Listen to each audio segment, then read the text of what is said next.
Ladies and gentlemen, welcome to day 2 of Giant Bomb's Game of the Year 2010 Deliberations. I'm Ryan Davis. Joining me, Mr. Vinny Caravella, Woo! Mr. Jeff Gerstmann, Mr. Brad Shoemaker. 2010, Day 2. Game of the Year. Got the rainy day blues. Day 2. We're on a mission from God. What we are dealing with here is a Hasta la total vista, lack baby. of respect for the law. And that's going to do it for day 2 of Giant Bombs. No, we're over the course of this week. We are putting out these podcasts. This is the actual deliberation process. This is us figuring out these categories and figuring out who should win. Warts and all. This is us learning to hate each other. Yeah. Oh, I learned that a long time ago. This is whatever. I love it. I love it. What do we got today, Jeff? What are our categories? We've got best downloadable add-on, best co-op, best download-only game, best looking game, and best Xbox 360 only game. Fantastic. So, looking at this list of nominees now, and judging by yesterday, yeah, this should be pretty interesting. There's a couple of reoccurring. The line must be drawn here.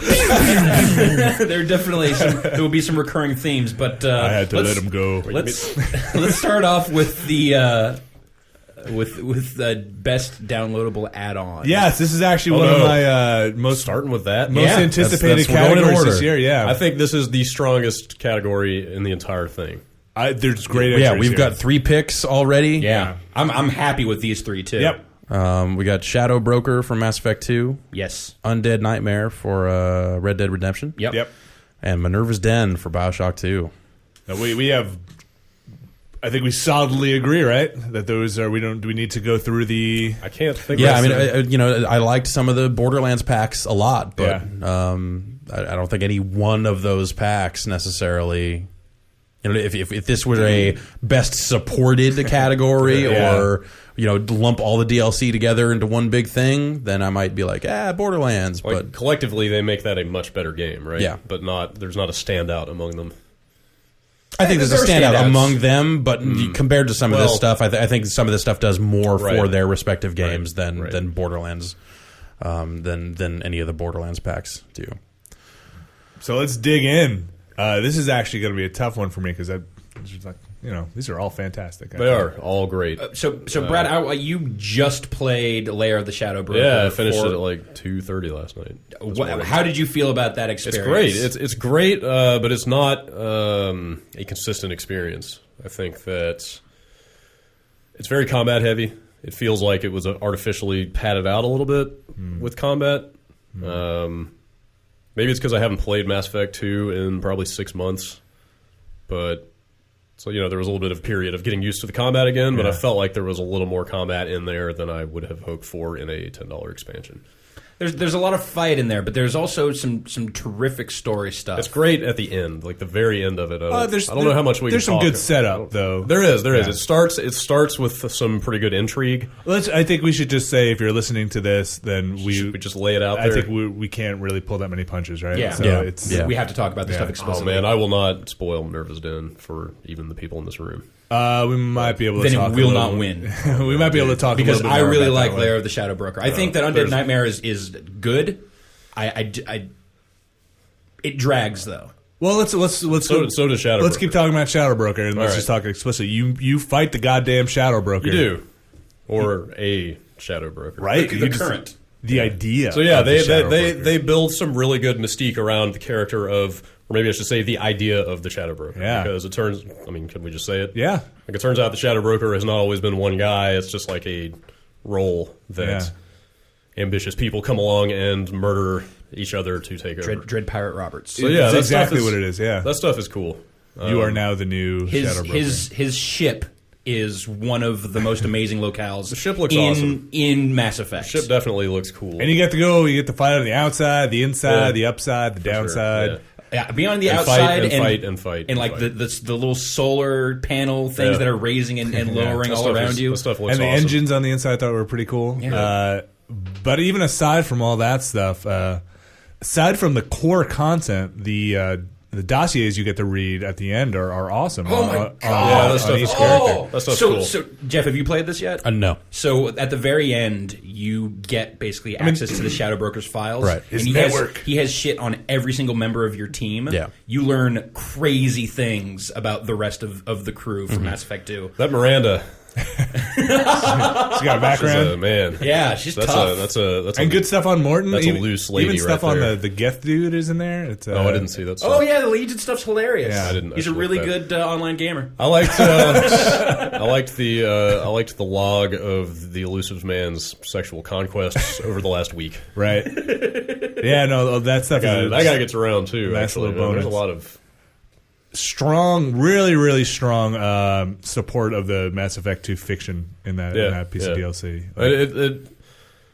It sets up some cool stuff for the next one. Although I don't know if the way that it ended for me is the only way it can end, or if it's variable. I think that's it. But then even if you don't buy this thing, you won't have seen that stuff. What I'm wondering is if the ending of this thing is going to be considered canon for Mass Effect 3, because maybe they'll have a comic book that bridges it and resets maybe. the fiction. But I mean, what it sets up there could actually play a pretty big part in the next game. Yeah, absolutely. Which is cool. Which is neat. I do think even if you haven't played it, if you like, I mean, Was it like the Shepard as Shadow Broker? No. It's not that. It's not even that far. But it puts Liara in a role that that she.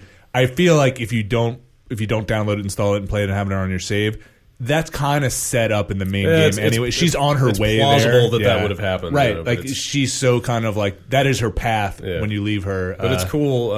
It's cool to take part in that outcome and playing out. And one of the most fantastic things about that piece of DLC, and maybe I'm wrong, but I think the Shadow Broker is a completely new model, and I don't think he's a creature you ever see before, and he's a Yag. crazy. Or Yog. Yeah. He's a dick. He is. I don't really. What's your? It bothers me that this guy is some kind of all-powerful information broker. Like he is. He's the Batman, right? He's more an idea than a man or a single being. Like his power comes from the mystique and the fear around his legend. Well, the network too, right? And then you get to him, and he also happens to be a 12-foot tall hulking monster. I love that.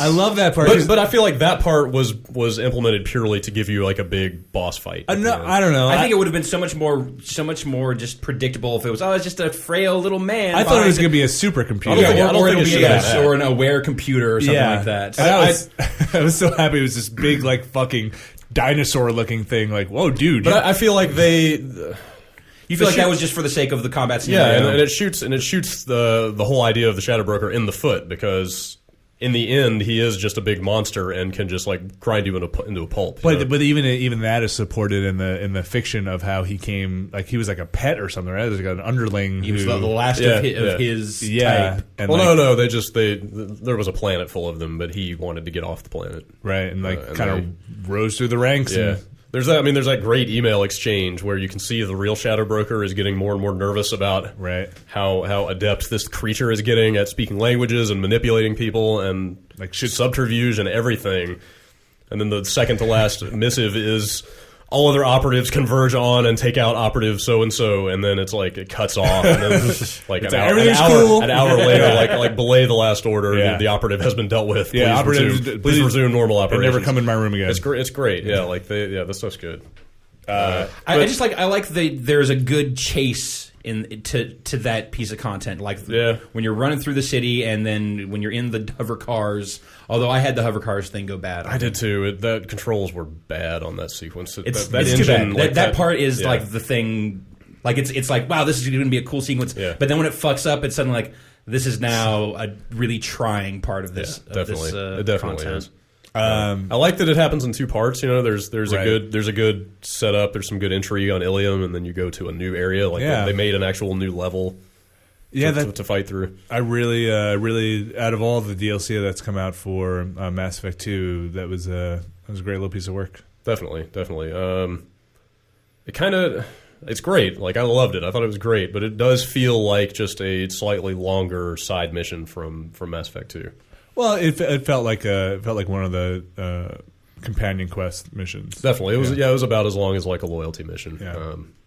How much are they charging for it currently? It's $10. So it's kind of a nice level playing field in this category because all three of these great DLCs are the same price. So there is kind of a linear value proposition here when you look at these things.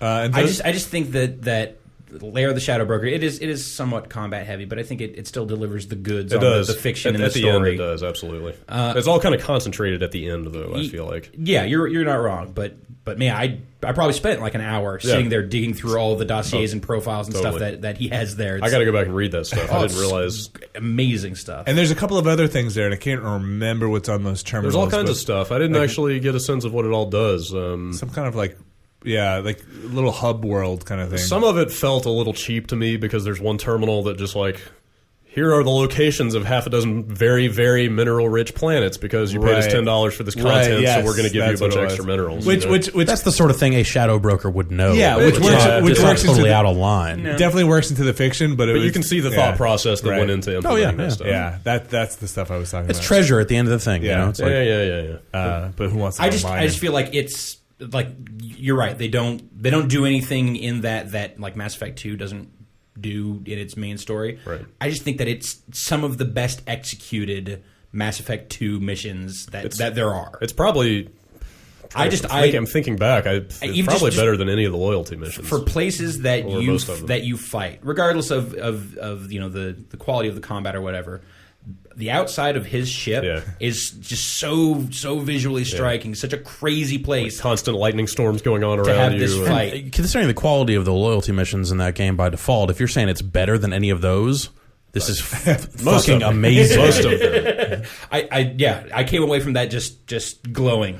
So happy. But again, the fiction experience is so rich. Like you said, the constant lightning storms. But that ship has to be in them, right? Because that's what powers the. It has to be struck by lightning over and over. It's how they're keeping themselves secret. Is that they're in this cloud. in this like solar storm the entire time. But the engines, I think, run off the lightning or whatever. Like there's a bunch of stuff that like in the codex pieces that I may have missed that. I don't know. Yeah. It's awesome. It's good. It's great. It's very good. Let's talk about some of the other ones. Talk about Undead Nightmare. It's awesome. Yeah.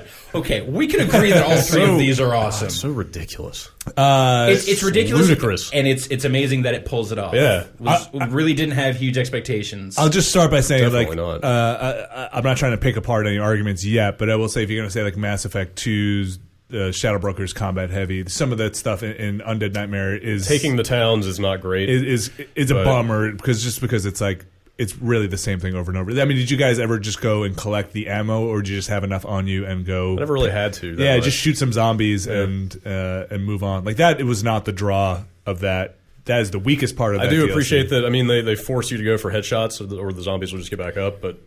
They give you, like it says when you start, it's like in the Undead Nightmare, you will have vastly increased Deadeye meter, so you can basically just like do the lock on. I forgot how to lock on. Did you not do that? So like if you did that, if you didn't use the Deadeye in Undead Nightmare, then that probably sucked. No, I used the Deadeye, but I was pulling the trigger each time. I forgot the right bumper is the. Yeah, I would just like go peg like 6 heads in a row, and he would just shoot them all. Until it was like, oh, you need this one of the challenges or whatever was like, oh, get 5 headshots on 5 zombies in one Deadeye while they're on fire, and I was like, right, there's this whole other mechanic in this game. I had forgotten about it. I think it's impressive that they're able to diverge from like the tone and theme of the main game and still have it work as this kind of. Definitely a good Twilight Zone. Yeah, yeah. It feels. It's like it's Hollywood monster movie stuff. And they set it up in the beginning with the narrator even being like, John Marston returns home one night. After, So cheesy. Yeah. And so Vinny hasn't gotten to the song.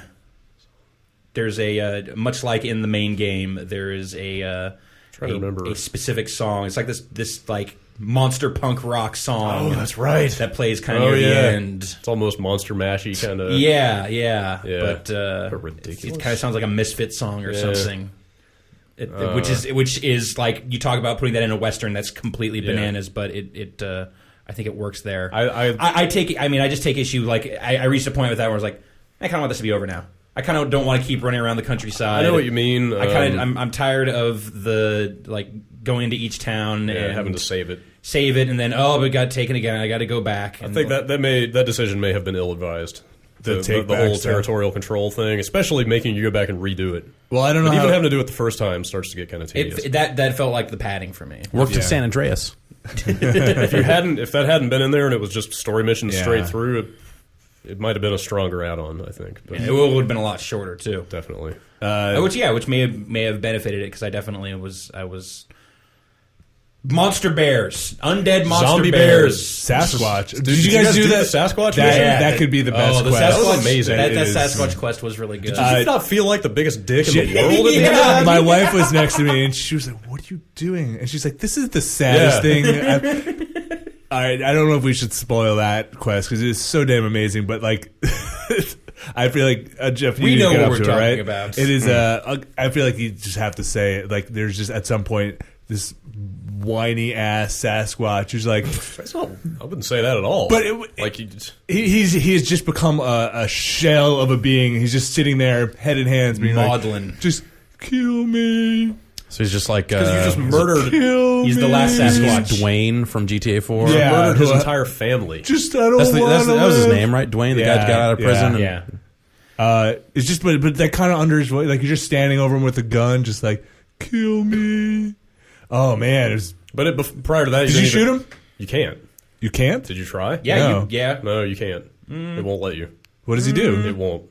What is it? It's like X over the crosshair. Or Like something? it doesn't allow you. It doesn't pull the trigger. Yeah. Oh, all right. This is off my list. I don't. Go back and try it. Okay, I'm pretty. Is he still I at read that that. tree? I went online and checked it. Okay. I looked at the guide and I it could was have. like, I could have sworn that You put a bullet in his head? totally smoked him. But well, now you're making me doubt myself, but the guide definitely says you're like literally not able to kill the last one after you have the cutscene. But like that is a great little all the trimmings around that thing, like the 4 horses of the apocalypse that you can tame and ride, and like there's you eat babies, don't you? like the fact that like you remember how many birds there were to shoot in the original game, like the fact that they're all bats now. Yeah, and just like the coloration in the sky is very different. You know, there's a lot of oranges. The and fact that there's like kind of green. Everything has like the color palette is just like globally very different. Like it feels like the whole thing just feels like Halloween Town. You know, it's with all the atmosphere is like thoroughly it's like overhauled. going to Disneyland during Halloween. Yes, absolutely. It's like, well, I know the basic layout here and stuff, but everything's kind of spooky. Come to think of it, like the whole thing kind of feels like a spooky theme park. Yeah. I still hate cougars. Zombie cougars will kill you. I like the zombification of some of the main story characters. Yeah, some good stuff there. I didn't remember some from the graveyard. Like I guess when you do those, those guys are just whatever. But I'm talking about like named speaking characters from the main game that turn into zombies, and it's just ridiculous. Yeah, I'm just gonna run down this street here, this dark alley. I'll be right back. Some good self-awareness in there. Yeah, that was a fun one. Now I have not played any Minerva's Den. Oh, that breaks my heart. So I hoped you would play it before this. It's up to you guys to tell me what's so damn fancy about this. The thing it does that the other two don't do is it constructs a fully self-contained and fully realized game within itself. Within itself, it is essentially a 3-hour full game. It is it's a short story. It's like from start to finish. Like you're not picking up characters from the main game, which is probably for the best. Though to be fair, I mean I agree with you, but to be completely honest, if you are not familiar with BioShock 2 or BioShock 1, then BioShock 1, sure, it is not as right. You need to have some kind of understanding of what's going on there. The average person is not going to be in the position we were in of having just received copies of the game from the publisher and just not having gotten around to playing them and then just jumping into DLC. Like, so I feel like that's kind of tainting your opinion of this DLC, because hearing that there's just as much kind of Little Sister Trap Rivet stuff in this DLC, it's all optional. Well, it's technically optional in BioShock 2 also. But it's not balanced the same way. Like I had a massive surplus of Adam at the end of this thing, and I didn't do most of the Little Sister things. I spent it all. I definitely went through it. I mean, I bought all the plasmas. I thought it was not. Yeah, I mean, the description of it sounds like the gameplay is just about identical to BioShock 2. It is. The gameplay is not what makes this amazing. Mm-hmm. It is BioShock 2. It's got one new weapon or two? It's got one new weapon, one new plasmid. I didn't play much of BioShock 2 I played about yet, 4 hours of BioShock 2. I may have played more than you then. I don't know what's new and what's not. I don't even know. I suspect that if you had finished BioShock 2 and then went on to play this, you probably would have appreciated the story and then be telling a very different tale about the gameplay. I don't think so, because again, you don't have to do any of the stuff that you're objecting to about BioShock 2 because it's not necessary. But kind of all of the parts of BioShock 2 are parts that you might not want to do a lot more of after playing BioShock 2. I don't know, because it was BioShock it was the 2, first time I had to rescue little sisters. But and do hearing the whole thing. hearing that this plays like BioShock 2, I'm like, oh well. I would much rather read about what this story is than play more BioShock 2 then. It's tough. It's really tough for me to tell because I hadn't played through that stuff. So all of that stuff was new for me, like the trap rivets, the vortex plasmids and stuff. All the trapping. But they breadcrumb that stuff, I should say they kind of lead you along with such incentive that it kind of, I don't know. What you got going on, Ryan? I'm being dripped on over here. That's me. This pipe is leaking. Oh yeah, I see it. It's condensation. Oh yeah, look at No, that. it's not condensation. The underside of it's dripping wet. Is that all? There it goes. Yeah. What's that? Yeah, no, I'm watching it fall on you right above your head. Yeah, I know. It's been dripping on my back. Gross. Yep. Just like Rapture. I hate this. But the dripping? All right. Lair of the Shadow. No Minerva's Den. Yeah, no, the setup for it is basically you are another prototype Big Daddy. Right. You which on his face sounds ridiculous. Again, not having played through too much of BioShock 2. I don't know how many of these dudes there are. That is insane. Okay. The notion of that is... But it's absolutely not insane. You are a Sigma, right? From the events of BioShock 2... Hearing now you're another prototype. It's not. Come on. It's not. Do they explain it? Yes. Better than you could possibly imagine. Well, great, everything great. in this add-on is justified. That's great. Yeah. Again, not knowing BioShock 2's main storyline, I don't know how well they established the fiction of the prototype Big Daddies, but they kind of don't. Okay. Then not. I mean, they establish yours, I guess, Sigma or whatever. They.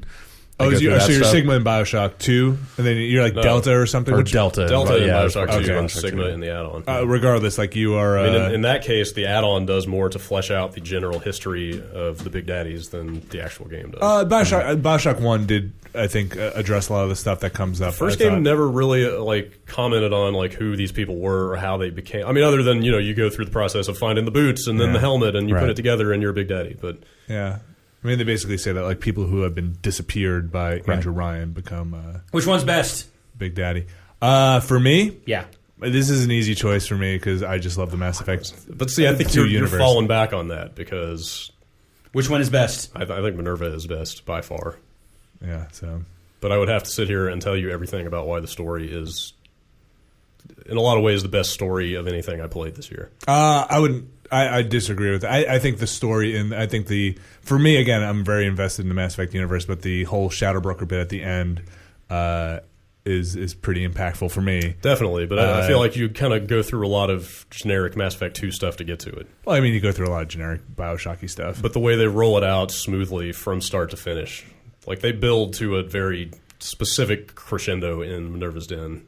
But you're still... Both of these sound like the gameplay is the same as the core games in question. They totally are. That doesn't seem like a differentiating point. And honestly, Undead Nightmare is essentially the same thing. None of these games' strongest point is their action. Yeah. They're all story-driven games. And I don't know if these are new locations in BioShock. Yeah, they're all Minerva's Den. They're all new levels. The level design is really good. For me, I just have to go with what resonated with me the most. Yeah, is sure. Definitely Mass Effect. But a lot of the reason that you like Shadow Broker is because you love Mass Effect 2 so much. Yeah, it's because it's worth loving. Right. If it comes down to that, I think we could all agree, even those of you who haven't necessarily played it all the way through, that Mass Effect 2 is a better game than BioShock 2. Let me finish here. I think Mass Effect 2 is 100 times better than BioShock 2. Yeah. I still like Minerva's Den better than Shadow Broker. Minerva's Den. I just think there's something to be said about the immersion in both of those. They both have it. Maybe I felt like Mass Effect 2 is a little more interactive, let's say, like for lack of a better word, than like BioShock 2 is you're fed the kind of you're fed the story as you kind of go along these paths. You pick up the thing, and you're fed the kind of story.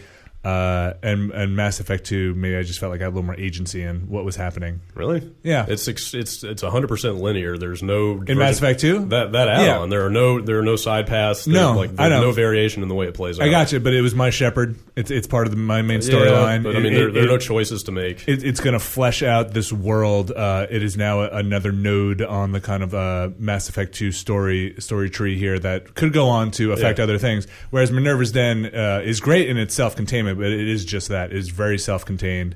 And also like the stuff, and again, I could be speaking out of ignorance, but the stuff that they reference in Minerva's Den, I had never heard of in the BioShock universe at all. And it's a pretty big deal. Well, again, I mean they're basically this supercomputer that runs all of Rapture. That has nothing to do with BioShock 2. Yeah, that's not BioShock 2. But that's what I'm saying. So like, I'm saying like that part. If that's such a big deal, how come we have never heard of this thing before? Well, I mean, you know, they for better or for worse, they keep piecemeal adding to like the scope and the fiction of Rapture by bolting more and more parts of the city onto it. At a certain point, like though, this is like it's great that Minerva's Den is an awesome piece of standalone content, but this is a downloadable add-on. This is right. How does this enrich the world? That doesn't have to be a prerequisite for it to be the best, though. No, but I'm saying for me, like I was like the payoff for Shadow Broker, like was something that had spanned 2 whole games for me, and like this is like call it fan service or whatever, but like this is content that I was really. If you told me that I was going to go find out the secrets of Andrew Ryan, like that would be like a way bigger thing. But like they kind of constructed this own little world and like kind of created the elements they needed to make a good story, but it didn't tie back in any way to what I loved about BioShock in terms of its actual story fiction. I don't think it has to though. It kind of does not. It kind of leaves behind the aspects of BioShock 2 that it doesn't have to, but then it also doesn't have to resonate as well with me. Like that's because I think because it resonates on its own as a standalone piece of. But it didn't for me. Like for me, the kind of greater fiction is the thing that made Shadow Broker. I think it's to Shadow Broker's credit that it does kind of loop back around and feed into the fiction that spawned it in the first place. Like, I think it's cool that it adds something back to that, but the actual content of the add-on itself, I think, is inferior to Minerva's Den. Other than that last.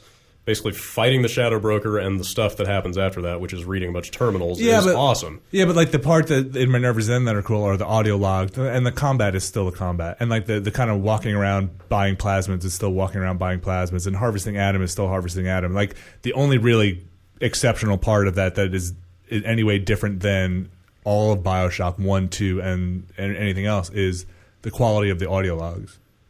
And the storytelling in general. It's not just audio logs. There are pieces. There are pieces everywhere. But they're kind of audio logs. No, they built tons of new art assets that help flesh out the storyline of this specific part of Rapture. The robotic little sisters all over the place that they tried to build and implement. Yeah, but they don't really flesh that out. That's one audio log. Because it's trimming there. It's just there to flesh out the story that they're telling in this little self-contained piece. Right, but again, it's like it's almost that its self-contained part is almost detrimental. Like why if it were like explaining other things in the BioShock universe, maybe it does. It explains all kinds of stuff. Well, how does a robotic little sister? They established the Thinker as the governing body behind all of the turrets and security cameras and robots and everything in the city. Totally, like they give reason to that stuff. I've never heard of that. I don't know that knowing how the turrets work is necessarily but at least vital. They find a pretty appealing way to tie it back into even the first game. Yeah. But I have a problem with the kind of again, like on its own it's kind of like it's awesome. I'm not going to say it's not, but like the fact that this is so self-contained that none of that stuff has ever bled out into the rest of the BioShock universe. But it didn't exist. That's like that. I don't even understand that criticism because it hadn't been written before. Like they wrote that for this. Absolutely. I mean, at this point, we're getting multiple people working within the same fictional construct. like basically having to come up with new ideas to keep it interesting. You know, it's not Ken Levine that's been writing this stuff. I mean, I'm not going to debate the mechanics of how it came to be. I'm just, I'm saying when I could read you the story of this, and it would probably all make sense to you. I could read you the story of Shadow Broker and have to dig into the greater Mass Effect universe to kind of really fully experience it. So for me, the payoff was just a lot more. I think they're the same in that regard. Like they both draw on the specific aspects of the fiction that spawn them. Also, for me, I like the gameplay in Mass Effect more than I like the gameplay in BioShock. I agree with you, except that it's so much generic combat basically through the entirety of this thing. For both of them, you can't talk about that when BioShock 2 plays the way it does.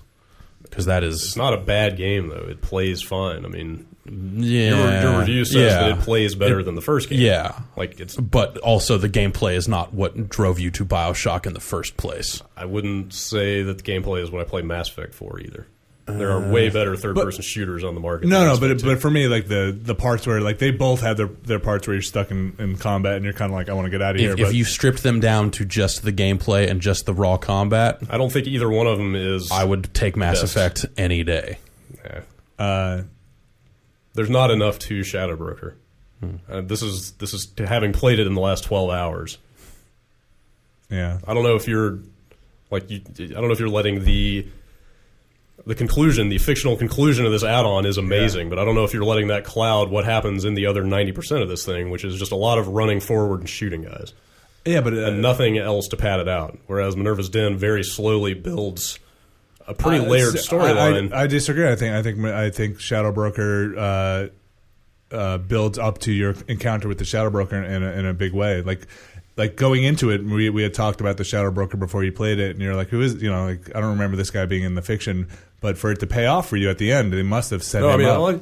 I remember Lair talking about it. I mean, that's the focal point of her presence in Mass Effect 2 is the Shadow Broker. So they in Shadow Broker, they have the stages in which you kind of have to reach him and kind of penetrate, find out where he is, chase that other person, get to there. In Minerva's Den, your main goal is to get to this supercomputer, and you're piecing the story together as you go. It's the stuff you find out along the way. But again, it's mostly just audio logs. It's a passive kind of it's a passive experience as you're kind of just picking up, putting the story together. There's so much more to it than audio logs, though. For me, it seemed like it was the audio. That's the primary, but that is the primary mechanism through which BioShock tells stories, like for better or worse.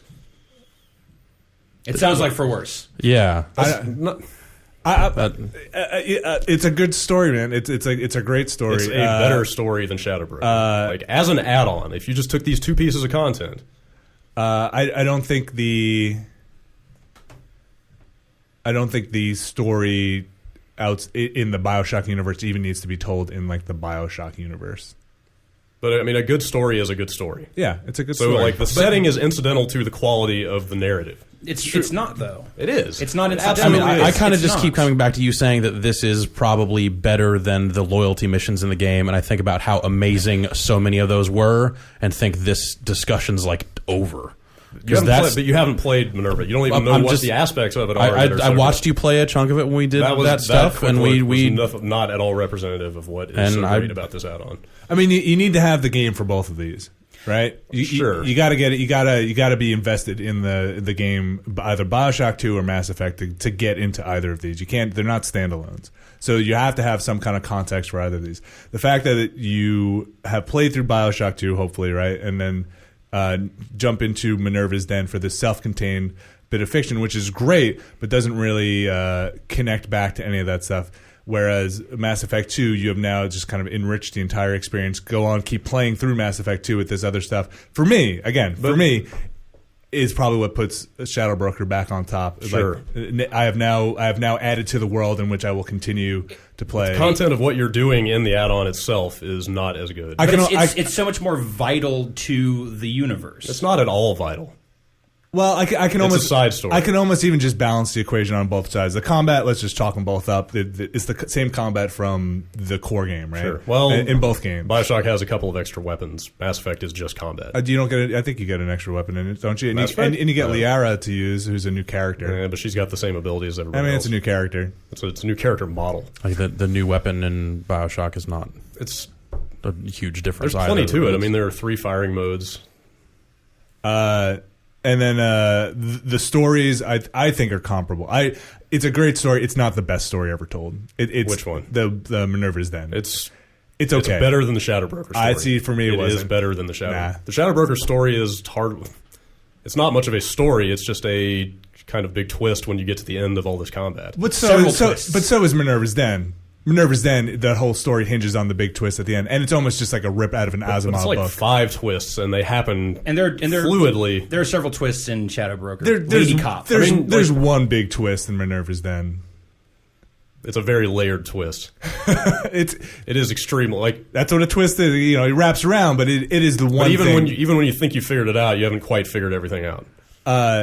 But for me, the payoff in Shadowbroker, like the logs at the end, all the insight that kind of just fleshes out all that other stuff. But you can't sit there and say that audio logs in Minerva's Den are bullshit, and then tell me when like 80% of the payoff in Shadowbreaker is a bunch of text. I'm not saying it's bullshit. I'm just saying that it's a very passive experience to get the story. And I don't think it's 80%. I think it almost seems like a bonus after you're done to get all this other stuff. I'm not saying the entire story in Shadowbroker is all just you digging through the text and stuff.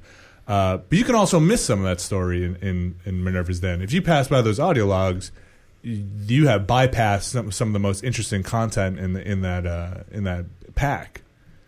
So like, but that's how they I know that's the mechanic. They enrich the world and give it texture by scattering the stuff around everywhere. Right, but that experience, I don't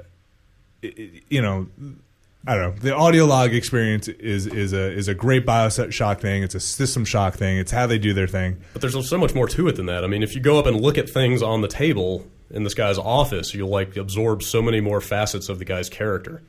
I don't know, like the pictures and stuff. I mean, there's a letter from Alan Turing on his desk where you find out like what he did in World War II with this guy. Yeah, I mean that stuff's kind of interesting. Like, there's just so much more to it than Shadowbroker. Except for that last, 20 minutes of Shadowbroker. Like, the stuff on Ilium is kind of okay. That chase sequence sucks. The combat is straight out of the original game. Yeah, but the combat in Minerva's Den is nothing to write home about. I mean, we should probably just not even it's talk fun. about the combat. And also Rapture. Again.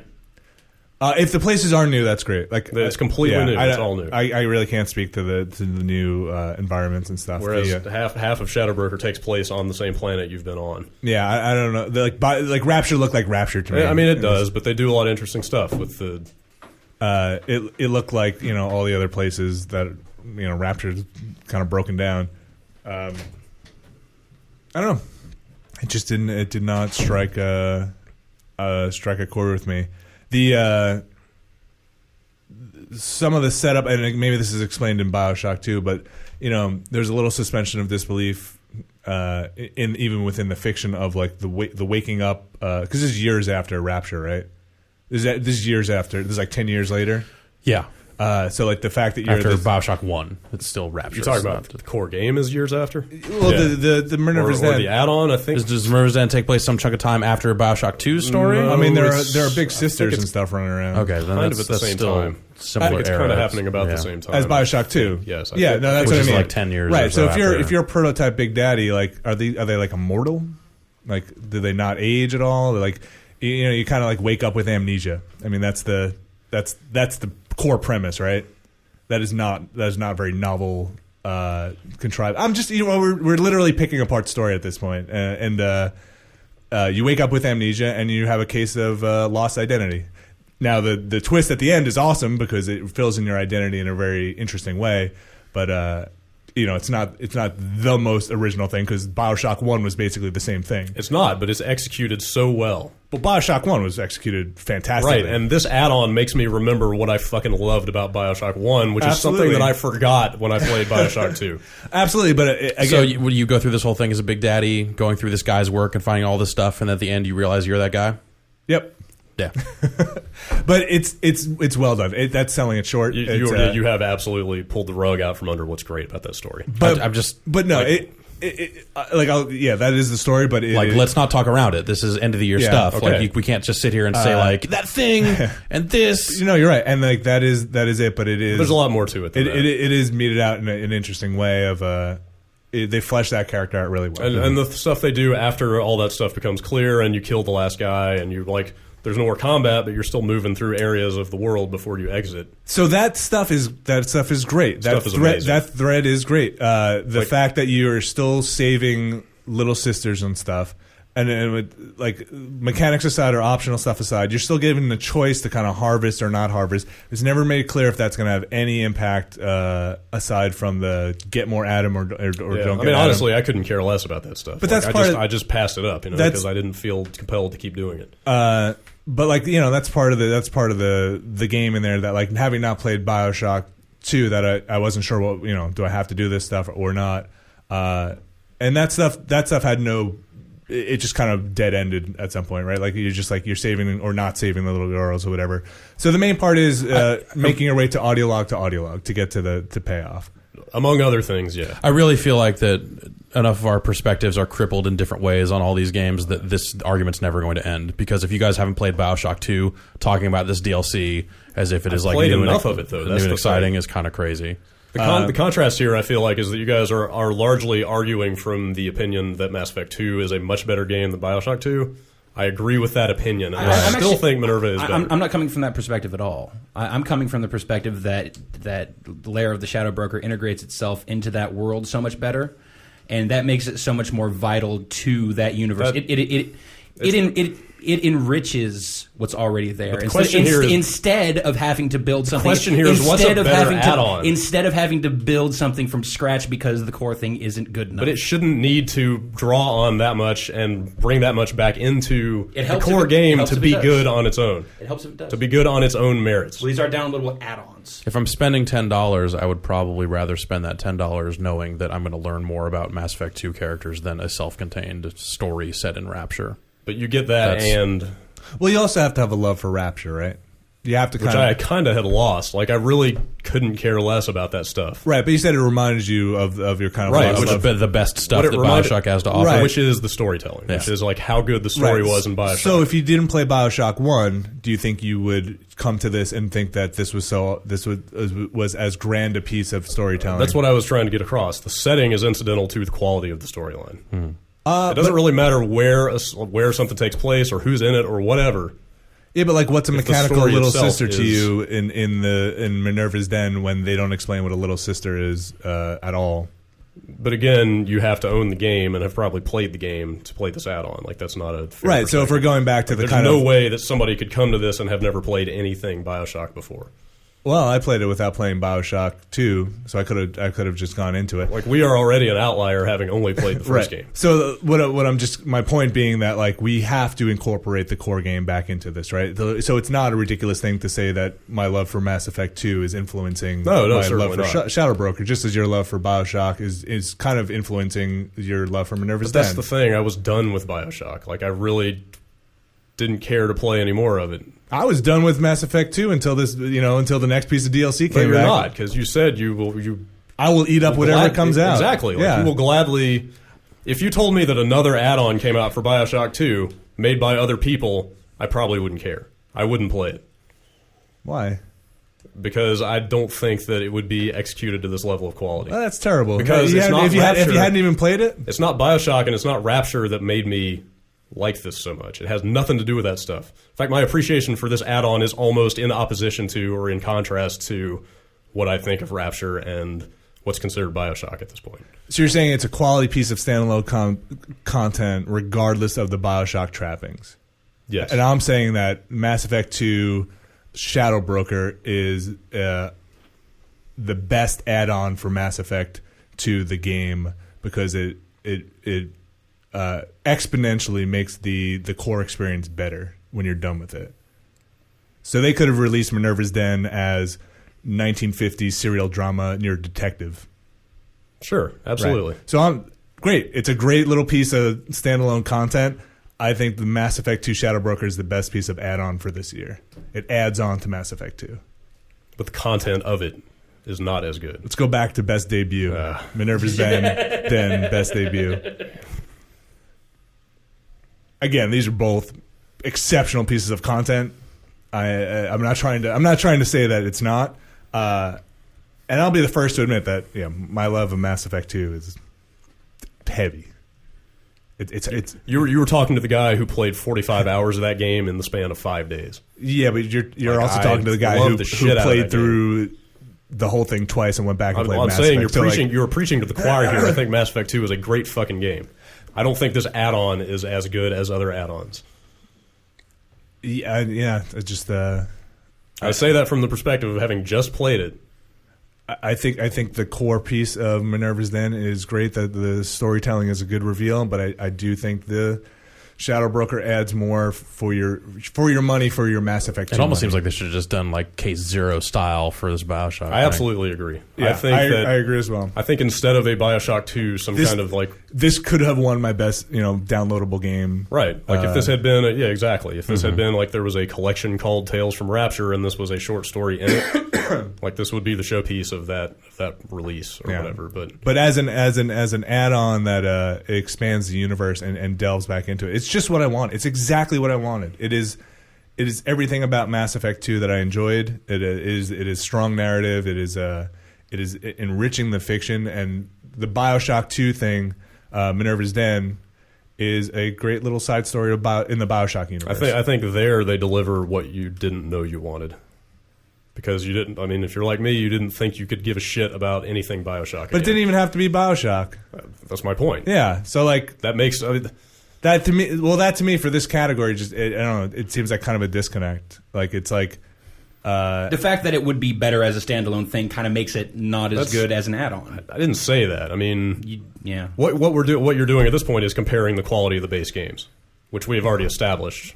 Mass Effect 2 was way better. Well, we're talking about the connection to the core game. It doesn't have to do with the quality. It has to do with how does it feed back into it. Because these are add-ons. They have to. But that is not the critical. But the other pieces variable in this. The other pieces of Mass Effect 2 DLC were not that great. And they were pretty good, but they're not that great. So it's not just the quality of the core game because they all just had. Some of them were not as combat focused, but like they all didn't kind of feed back into like, wow, this is a big deal in this universe, and now we've kind of taking care of that. Like I said, if it had something a little bit more to tie me back in, and I am the first to admit that I'm probably at a disadvantage here for not playing through BioShock 2 because maybe there's stuff I'm missing. But it did seem like, once I was done with it, it was a good little story, but that universe did not expand as much as Mass Effect 2's did for me. Again, like I said, I think that is a great quality of Shadow Broker. I think it's super impressive that they can set up stuff for the next game that is actually meaningful in this little add-on. I would actually suspect that if both of you had played all the way through BioShock 2, you would probably like Minerva's Den less. Maybe. I went back in. I played a bunch more of BioShock 2, and I enjoyed it. Let me put it this way: like I said, I played enough of BioShock 2 to not finish BioShock 2. Exactly. And I still. If you had finished BioShock 2, but I didn't. I didn't want to. I didn't care. Oh. But there's stuff in Minerva's Den that feels unfair to me, though, because this category. I think it's safe to assume that most people out there buying add-ons have finished the game that they are add-ons for. Yeah. So I feel like that's such a skewed, crazy perspective that it almost invalidates this entire category. All right, let's flush it. Well, if you go from that perspective, then yes. Like if you had played all the way through BioShock 2 and then said, "Here's a really great story wrapped in more of that gameplay," I would have been like, "Thanks, but no." That's how I was starting to feel by the end of Shadow Broker, because they make you do so much fighting, and that is not the best third-person shooting on the market by any stretch.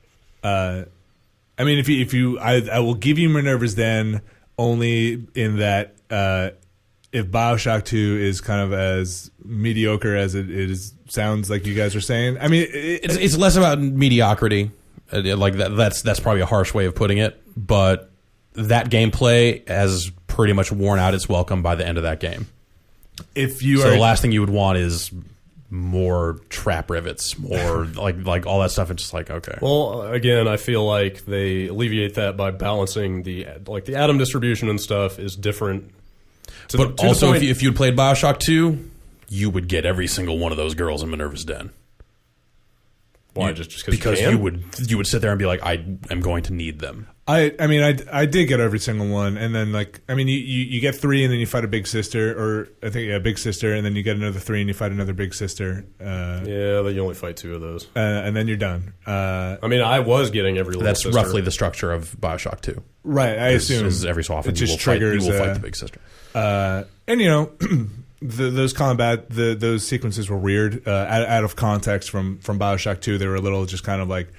I know enough about BioShock 2 to kind of understand what's going on here, but they kind of just drop out of the sky, and it's suddenly like, who the hell is this ninja? Yeah, sure. Ninja diver. But I will give you Minerva's Den for best add-on, just because I guess if you have BioShock 2, your money's probably better spent if you spent that money investment. Get to spend the $10 to make that game worth the rest of your money. If you have Mass Effect 2, you've probably enjoyed it the most, and your level of enjoyment will probably not go up that much from Shadow Broker. So I can make a case for, again, not having played BioShock 2. If it's that much better than BioShock 2, then you're probably better off spending your money, your $10 on Minerva's Den. Shadow Broker will not make you think the Mass Effect universe is amazing, because Mass Effect 2 did that. Well, yeah, you already think that, and it's more another great piece of that universe. I did not need Shadow Broker to remember how much I loved Mass Effect, so I will cede Minerva's Den in that context. I think I'm all right with that. I told you there was going to be a filibuster. I think I'm all right with that. I want no part of it. I hate it. I think I'm all right with it, but I'm still almost thinking that we should ditch this entire category because everything is so fucking crazy. I think it's a great category. I think it's a great category, but that we unfortunately are maybe not equipped to rule on. But that happens to every category. Nobody plays everything. But this is fucking crazy. Playing add-ons without having played the core game is for crazy people. Again, is 4 hours not enough of BioShock 2 to play to know what BioShock 2 is? I don't think that duplicates enough of what the average experience is going to be for you to accurately judge how the gameplay. I probably played about a similar 4 or 6 hours of it. Because, like I said, if you had finished that game, you would be done with that style of gameplay. But doesn't the fact that I stopped playing it say that I was done anyway? I was done. And we aren't trying to predict what the everyman would say. We can only go from our own perspective. And these dudes played Minerva's Den without playing through all of BioShock 2. That's fine. I feel at a I've played the other 2 pieces of content here and have a feeling about those. And I cannot weigh in on this correctly because I just don't know. You tell me, do you want to play more Mass Effect or do you want to play more BioShock? Playing more Mass Effect sounds more appealing. Yeah, I absolutely agree with you. And the story could be fucking phenomenal. But from the perspective I'm sitting at, I'm still but then I'm playing more BioShock. Yeah, I can absolutely understand the concern there. But again, the way they balance the atom differently, and you don't have to do every single protect a little sister thing that you run across. But that's but you didn't. That seems false. You didn't wind up maxing out every. You didn't get every plasmid, right? No, but it was not hard enough that I needed every power that was available. But for the way that they have built the last 2 BioShock games, for you to do that unless you had read that ahead of time is crazy. I definitely got everything because I was not sure what was coming. I had enough. I mean, you never have enough plasmid. You had the wrench scenario from the first game where you figure out what works and you just go. Yeah, but I still got every single girl. You don't have to though. They make it pretty clear that you're not going to have enough Atom to get all the upgrades, and you're playing that game assuming that eventually there's going to be some upgrade that I'm going to fucking need. It's the way that entire series has been built. That's not how the first game was. That is exactly how I played the first game, and that's exactly how you never needed any of it. You yourself said that you played through that entire game with the wrench. I spent it all. But you didn't need to. You don't have to. That's a failing in the first BioShock. That Minerva's Den is not very hard.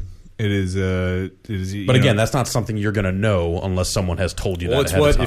If you're a perceptive player of video games, you're going to figure that out as you go through. No, it's short enough that you'll probably be done by the time you figure that out. I stopped picking them all up halfway through it. Yeah, I didn't, and And I thought I don't know how many of these things were in BioShock 2. Again, it's like the tonics. Is that the ones that are passive? Mm-hmm. Yeah. Those were pretty cool. Like, there are a bunch of those things. Like I don't know if this is in 2, but there's one where you heal in water. I thought that was cool. And so like I was constantly trying to get Adam just to get all those. I spent most of my Adam on more slots for those things. So I was constantly just trying to get as many of those as I could. I think I died once in that entire bit of DLC. I mean, the story gives you all of the the incinerate and the electric whatever. Mm-hmm. Just as part you of get the like story. 5 or 6 of those just by playing through it, so you don't have to buy that stuff. It's a more streamlined experience. You don't hit these obstacles of having to do those activities over and over. And like I said, it's a little short story. It is very like Asimov kind of short little like piece of science fiction from that era. Right, it's like some era appropriate, pretty classic, but hard sci-fi kind of stuff. You could tell that story in about 2 pages and hand me that story. And sure, I'd enjoy it. The same is true of most short stories. It is a short piece of fiction. But I want to play through Shadow Broker. I don't just want to read what happened in Shadow Broker. Yeah, but most of what happened in Shadow Broker was shooting mercenaries. That's what I love to do.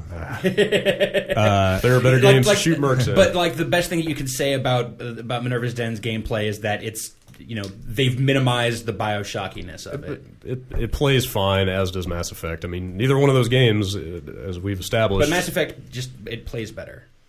But not that much better. But it does. It's not that much better. But it's not the greatest shooter. But no, we're not talking in hyperbole. It is better, though. A little bit. Yes, it is better. It is better, but not that much better. But it's better. But when most... but it's not... Both games you still have to play. Yes, there's story elements in both of them. You still have to play them. I'd say I prefer the gameplay to Mass Effect 2 I absolutely do too. Over Bioshock 2's by quite a bit. I absolutely do as well. It's not that it's a little bit better. It's like I agree with you. I agree with you. But taking cover and shooting in a not perfect third-person shooter over what Bioshock 2 has to do. Until you get to the end of Shadow Broker, that's about all there is to chew on. I think there are some great level, I think great design. There's some great locations that you go through. Yeah. I think the story evolves nicely in that. But I don't think there's that much. You might be selling Minerva's Den a little high on the early story stuff because it's basically just setting up. It takes the computer. some time to get going. Like the last 15 minutes are the big payoff. I mean, that's the payoff, well. but I thought, but they build it much more smoothly than Shadow. It's a Broker bigger does. payoff because they not for the story stuff. It's the character development of that guy, right. And that is true. But it's through mostly optional audio logs that you pick up. And for me, and again.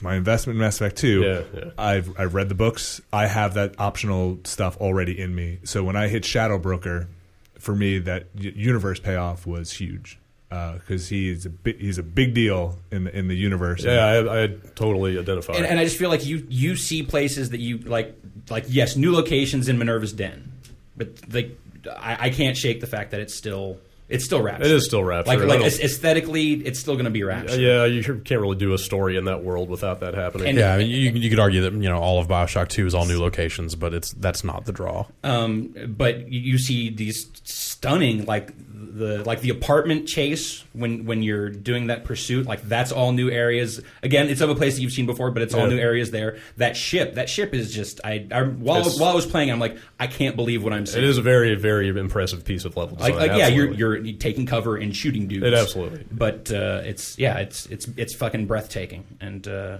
don't know if you guys remember, but the stuff on Ilium is not very good at all. I kind of don't. Like the cutscene that happens when you finally catch up to the lady you're chasing and she takes that hostage and stuff. That stuff is flat out bad. Like the voice acting of the lady who gets taken hostage is like she's just reading lines off a page. She's like, "Please, no, I have a child." I don't remember that. I just remember really bad. being excited about I saw this twist coming, you fuckers. Yeah. Like I mean, I knew she was bad. I'm going to smoke now you so hard. The action there when you have to fight her and stuff is cool, but like the voice acting and the writing and all that stuff in Minerva is absolutely top notch from start to finish. Like you never feel like one of those characters is just like. There's only 2 characters though. There's your dude and there's the bad dude. Like and then there's the wife. Wait, the bad dudes are in this? There's the wife. The wife has like Dragon 2 Ninja lines of there? dialogue. Right, but I mean the plight of this guy is so very roundly developed. Yeah, but so is Shepard throughout an entire game that pays off. I mean, this guy has 25 audio logs.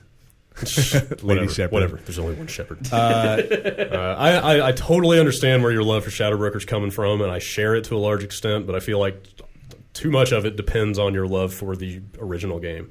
Not enough is based on purely what you are doing in this add-on and the quality of what is in the add-on.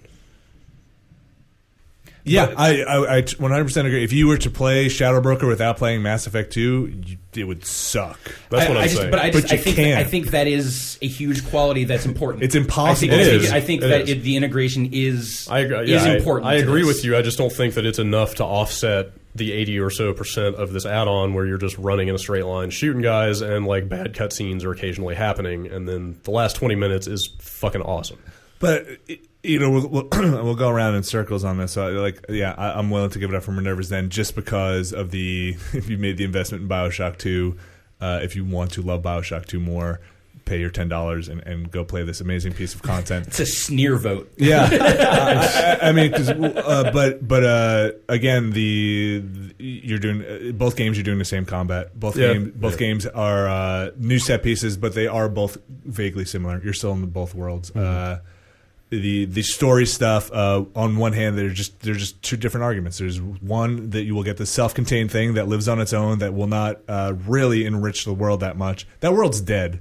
The world that you are enriching there is the world of Andrew Ryan, who died in the first game. It is not the world of BioShock 2. I'll say right now, I mean, you can tell how much I like this add-on. I hope they don't ever do anything in Rapture again. I hope this is it. Well, I'm not even saying that. I'm like, this is purely a BioShock 1 play. Right. Because you are referencing stuff in Andrew Ryan's time, not even having played BioShock 2. There's a fair amount of that in BioShock 2. Of referencing Andrew Ryan? Yeah. I got through the museum and all that stuff, which was cool, but they are this is this stuff is no Sophia Lamb stuff, I think, at all. Well, they mention her a couple times real briefly. And a lot of her story. I mean, there's a lot of ties to Andrew Ryan stuff. I mean, they definitely, And the way that it's reasonably well done in BioShock 2. The way that you find some Andrew Ryan logs in this thing, that happens in the basic game, too.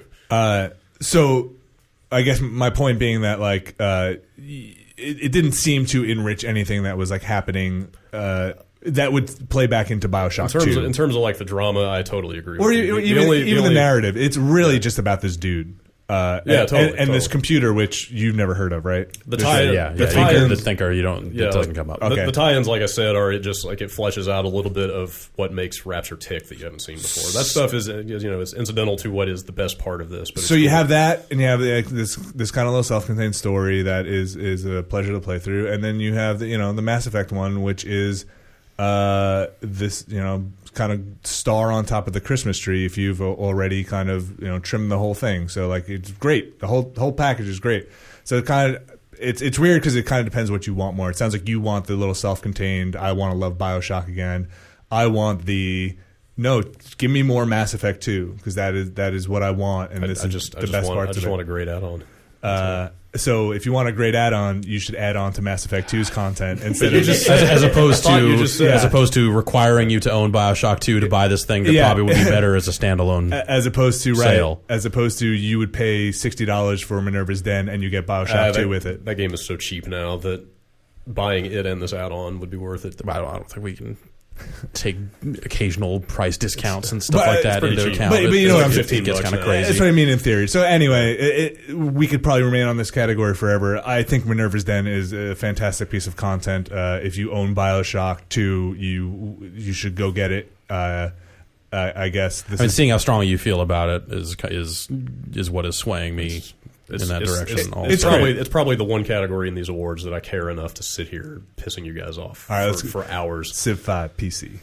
Unless congratulations, Lair of the Shadow Broker. So yeah, Minerva's Den is fantastic. If you own Mass Effect 2, you've already had a great time. You should continue to have a great time with Shadow Broker. If you own BioShock 2 and thought it was it's worth your time to go check out Minerva's Den, and I'm totally willing to give it up for Minerva's Den. It's great. Unless you guys want to introduce a dark horse and give it to Super Tofu Boy. It's not. No. All right. No. So let's move on. Yes, let's. Okay. That was the first one for today. I'm exhausted. Oh man! I think I might. Look what you did. All right. That was an hour. Let's get moving. It's a fight worth having. They're both great, and they're both $10. Yeah, I mean, like I said, you could make a good argument. This is the strongest category on this list. It's a tough one. Well, for best co-op, we also have it already down to 3 games, unless anyone has some things to